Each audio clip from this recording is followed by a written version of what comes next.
Latin আমেরিকার সংস্কৃতির এক বিশেষ প্রতীক ইয়ারবা মাতে। ভিনদেশি যে পানীয়টি গেল বিশ্বকাপের পর ফুটবল জাদুকর লিওনেল মেসির হাত ধরে এসেছিল সবার নজরে।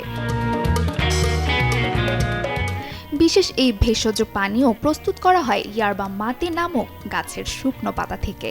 কাঠ, চামড়া কিংবা শুকনো লাউয়ের খোল দিয়ে তৈরি বিশেষ পাত্রে ৭৫ ডিগ্রি সেলসিয়াস তাপমাত্রার গরম পানিতে এই পাতা ভিজিয়ে প্রস্তুত করা হয় মাতে।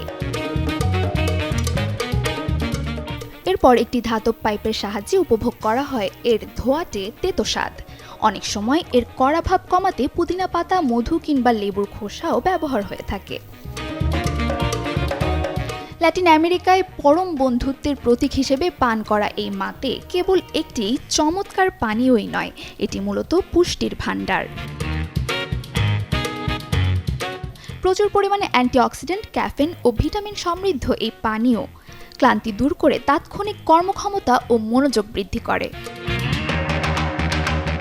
নিয়মিত মাতে পান করলে রক্তে শর্করার মাত্রা নিয়ন্ত্রণে থাকে, ক্ষতিকর কোলেস্টেরল হ্রাস পায় এবং দ্রুত মেদ ঝরতে থাকে।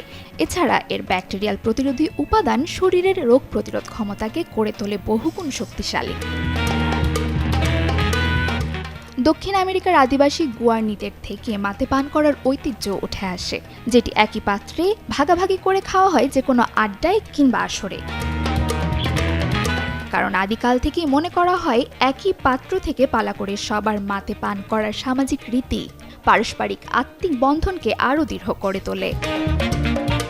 Desk report, channel 24।